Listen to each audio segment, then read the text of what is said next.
How's it going, everybody? Glad to see your smiling faces here on Thursday. It's time to jump into hot news, but before we do, I just want to remind you that we have UFD.deals, which is our deal website from around the internet where we compile everything that's on sale for you so that you can build your next PC on a cheaper budget than you would expect. So if you're interested, check out the link in the video description. And with that being said, let's just jump into it. Yesterday, we reported on how Apple's in hot water because of their MacBook Pro lineup, which actually with the Core i9 overheats and it isn't performing well, and they don't know how to make a MacBook Pro that cannot thermal throttle. Anyways, it looks like the company is in even more hot water as one of the co-founders of Siri has reportedly left the company. Tom Gruber, who helped design the digital assistant when they founded Siri Inc. and then was acquired by Apple later on, has left the company after what's reported to be a considerable time of lack of direction and conflicting interests. You may have been hearing around the internet that Microsoft will be announcing some new Xbox hardware next month at Gamescom. This is coming after a blog post of the director of programming from Xbox Live saying that they would be unveiling new hardware next month. However, it appears that it's just an oops my bad because he later clarified to mean that you will see new Xbox One bundles and accessories, not new hardware and accessories like he stated in his blog post. We'll have to see if this was a slip of the tongue and they're actually going to be announcing something new hardware-wise and this is them trying to backtrack just like other people do when things leak, or if this is just actually he typed the wrong thing for, you know, accessories and bundles. He meant that, but then hardware kind of falls, like a new Xbox Elite controller could fall under the hardware branding and not necessarily a new console. And I guess with this, I just want to kind of throw my hat into the ring for completely unfounded, totally not believable, but you know, I'm going to consider it rumors that I'm completely making up on the spot right now. It could be that Microsoft might actually be partnering with Nvidia for their next generation console codenamed Project Scarlet. Everything that we have been seeing about AMD and all of their development for their next system on a chip for consoles is completely tied to Sony and the PlayStation 5. That makes me wonder, could it be that Microsoft might be switching teams and going with Nvidia just like Sony did with the PS3? Obviously, Nvidia needed a little bit of a break during the console wars because the PS3 was just draining on them, but they're back in the game with the Nintendo Switch, so maybe we could see more competition in the console space with Nvidia competing with AMD and get some invigoration there. But hopefully they're both x86 so that it translates to like desktop performance, because that would be great too. I don't want consoles being developed without us getting the benefit as PC gamers. Anyways, just a thought, totally unfounded, don't believe it, my thoughts. Anyways, moving on. Do you remember No Man's Sky, that wonderful procedurally generated game that everybody was so hyped about and was a complete disappointment when it launched because all of the features that they had promised never actually was in the game? Well, it turns out they've been making a ton of progress since that game launched, which I kind of already knew, but it appears that next week on July 24th, they're going to be launching their version of Next, which includes the things that they so promised and never delivered upon, like multiplayer for No Man's Sky. A lot of the people I've heard who have checked this game out since all of the new updates are saying that it's a completely different game than at launch, and it's totally worth checking out again. So you know you can go to your local GameStop or your local BT Games here in South Africa and pick one up secondhand, because they're going to be flooded everywhere because everyone got rid of their games as soon as they found out how disappointing it was. So you can try it on the cheap if you're willing to buy used, because it looks like this might be something that is worth checking out next week on July 24th. We'll leave a link for the trailer if you guys want to check out more. Obviously, there's that hesitation of like, they've disappointed us once before, they might disappoint us again. It doesn't seem like they've done that. I think they've learned their lesson. It seems like Hello Games is really trying here. So let me know what you guys think of all of the improvements that No Man's Sky has made and whether or not you're going to be checking out Next. And in case you didn't know that Fortnite is an absolute phenomenon of monstrous proportions for children, you can check a look at this new report by Superdata research showing that they have raked in over $1 billion since launch, which is just absolutely mind-boggling. Battle Royale is one of the most popular game genres, and Fortnite is leading the charge, being the most watched game on Twitch in June by miles. And they're also just bringing in that revenue in heaps and droves. So it's no wonder that Epic Games put up $100 million for esports with Fortnite when they've already brought in $1 billion and probably only going to look to maybe double or triple that by the end of the year, because it's absolutely crazy. We'll leave a link down in the description for the Superdata research thing. You can buy the full report for $2,000 if you're interested, but they have a little blurb in case you just want the highlights of what's happening. So We'll leave that down below. I have an answer to a question that you've been asking all along, and it's time for today's segment of I Knew You Were Gonna Ask Me That. So the question that you all are going to ask me is, when is the next Microsoft phone coming? Well, my friends, we have some indication from a Microsoft Store employee who, in a live chat with a customer journalist, actually divulged the fact that they will indeed they are currently developing a new phone. They potentially might release it. It's not definitive information yet, but that it's going to be running off of Android. It's gonna be powered by Android, that's for sure, is the direct quote from them. It's like a new addition for Microsoft phones. It's not gonna be under the Lumia brand, and Nokia is also not part of Microsoft, but it appears that Microsoft might not be done with the mobile phone market, even though, you know, I personally think that Windows Mobile was like a revolutionary operating system for everybody. That was like the choice that I had when I was looking at phones. I was just like, I could go with iOS, I could go with Android, or I could go with something completely unusable that doesn't have any apps. I'm gonna choose that one because I like retro. I like going back to the days where I don't have to actually use my cell phone for anything. I'm just kidding. I didn't care about this. I don't still care about this. Great, Microsoft wants to come out with Android phones. Fantastic. So that's gonna end it for today's segment of I Knew You Were Gonna Ask Me That, but guess what?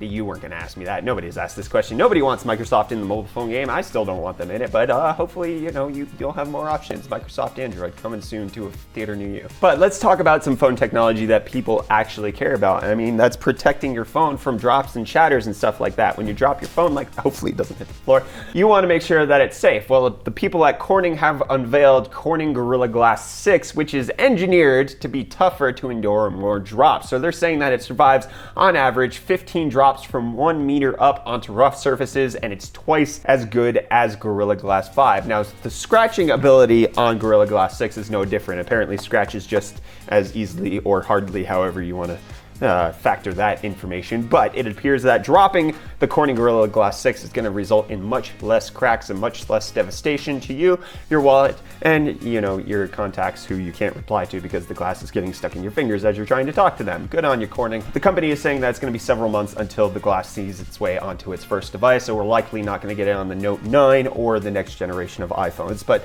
maybe sometime after that. Do you guys drop your phones a lot? Let me know. I don't really drop it more than couple times a day. Tank needs it. That's it. Tank needs this. Moving on. And now in some news that you guys might not care about, but I absolutely do because this is a conversation I've had with my wife quite considerably, considering she's a lactation consultant. It appears that the FDA is about to crack down on the use of the word milk, especially in regards to things like soy and almond and coconuts, because guess what, friends? They don't lactate, therefore it is not milk. At best, it is juice. You're drinking almond juice. You're drinking coconut juice. You are not drinking milk. So the FDA commissioner says, if you look at our standard of identity, there is a reference somewhere in the standard of identity to a lactating animal. And an almond doesn't lactate, I will confess. There it goes. The head of the FDA is confirming what we already know. Okay, I will admit that almond juice does not sound as enticing or as vigorous or as powerful as almond milk, but you know what? Let's save the milk for the animals and you can drink your sweet, sweet soy juice, okay? It's just juice. You're drinking a juice box, okay? I don't know why I'm so salty about this one, but I can't tell you how many times I've actually had this conversation with my wife. Almonds don't lactate. Moving on. Balloons are gonna be flying high over the land of Kenya to provide the country with internet thanks to Alphabet's Project Loon, which actually provides internet due to solar-powered balloons that fly very high up in the sky. It's a very simple concept. They're at 60,000 feet, so as to avoid any air traffic, they are solar-powered to help keep them afloat, even if their batteries run dry. They're going to be bringing internet to the rural areas of Kenya because it's very difficult to actually get ADSL and fiber lines out where people are remotely located. So this could be a way of actually bringing internet to a lot of people, and it looks like Alphabet is actually trying to roll this out very swiftly. Now, these next two pieces of news are about the upcoming Zen 2 lineup, or even potentially maybe not, but just kind of related to Ryzen in general. So in the video teaser for B450 motherboards, which we actually saw at Computex, you can check out our video coverage up there, it says enhanced layout and digital power design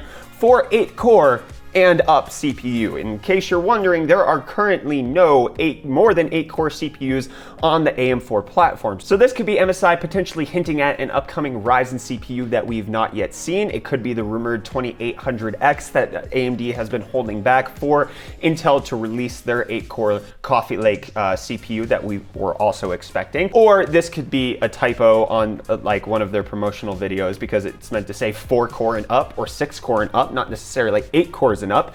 And it's not uncommon whatsoever to see companies like this actually release typos into their promotional materials. We get it all the time with review samples. Everything's like, there's just things that are not necessarily proofread before they're shipped, even on a major production on something like this. But then this is also tied to a report coming out of WCCF Tech citing something on the Chip Health forum regarding what Zen 2 performance is supposed to be like, the type of core counts that we would get. So they're saying that we can expect to see up to a 15% increase in IPC on Zen 2, which would probably then put most of Ryzen's lineup ahead of Intel, unless they can actually get past 14 nanometer plus, or wherever we're at with Intel's new releases. And that we can also expect up to 16 cores on AM4, 32 cores for Threadripper, and then 64 cores for Epic. So we're already getting Zen 2 in Epic later this year. Threadripper would be the new one. It's already getting 32 cores, but we would assume that this is just going to be a lot faster.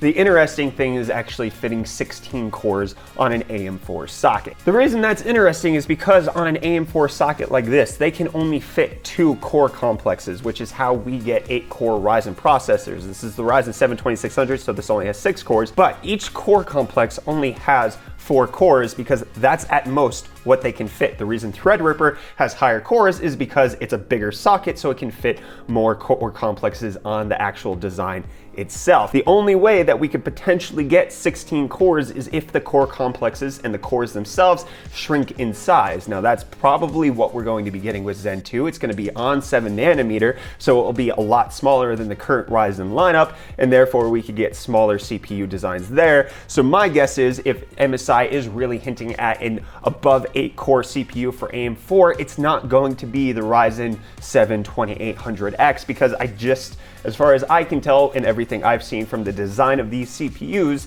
there's no space to fit more than 8 cores on these chips. Now, if we have a die shrink and you can actually fit more things in the same amount of space, then I could see us getting 16 cores. Or 10 or 12, but that's the difficulty. You can't just have a 10-core Ryzen 2 processor because there's just no space for it unless they happen to get crafty with how they're actually designing these CPUs, in which case it would be a completely different departure from what the Ryzen 7 2700X is. This is good information that we're seeing, that it could potentially be 15% faster while also having more cores. This is basically what we would necessarily want to see coming out of AMD with their innovation, especially since Intel is struggling with 10 nanometer design. AMD being on track and actually delivering more performance is something that's good for us consumers, and I'm hoping that we'll actually see this one come true. Obviously, this is just a rumor, so you can take whatever amount of salt you want with it, but I'm actually kind of 15% doesn't seem outlandish, especially for shrinking down from 12 nanometer to 7 nanometer, and then also getting 16 cores is, again, not necessarily a huge deal. But you know what is a huge deal? Apparently NVIDIA to TSMC, because TSMC is expecting to have a record year for 2018, especially in Q4. Part of this is going to be thanks to the upcoming iPhone models that are going to be released in September, which is solely being produced by TSMC with the A12 processor. But this report from DigiTimes is talking about how they're expecting NVIDIA to make up a decent chunk of some record profits that they're expecting to see in the fourth quarter of 2018. The report states that in addition, shipments for NVIDIA's new generation GPUs will play another driver of TSMC's revenue growth in the fourth quarter, the sources identify. TSMC saw its June revenues decline 13% sequentially, dragging down its overall revenue for the second quarter by nearly 6% on quarter to arrive at a certain number. Market watchers attributed the revenue drops to a slowdown in orders for mining ASICs from Bitmain and graphics card processors from Nvidia. But because TSMC is expecting to see a record year, they're actually banking quite hard on that the fourth quarter, when the new GPUs launch, that they are actually going to help make up for the decline that they've currently been seeing with the Pascal generation of cards. Now, this isn't a confirmation of release date. This isn't a confirmation of anything that we don't already know. This is basically TSMC saying that they are expecting Nvidia to help drive growth for their company later this year, which is just kind of good indication that we are getting the new cards. This is not a whole lot for us to really bank on right now, besides the fact that the companies who are actually invested are thinking that it's going to sell like hotcakes. And that's going to wrap up all of the news that we have for you today. What do you guys think of all the stories that we covered? Are you excited for Zen 2? What do you think about it having more than 8 cores? Do you think that's something that's going to come with the 2800X? I want to hear all of your opinions down in the comments down below. Don't forget to hit that like button if you enjoyed this video. I mean, if you enjoyed it, hit the like button. Otherwise, just keep your opinions to yourself. Get subscribed to stay up to date on all of our tech-related content. I'm Brett with the UFD Tech Channel. Thank you so much for watching. I do appreciate it, and I'll see your smiling faces again in the next video.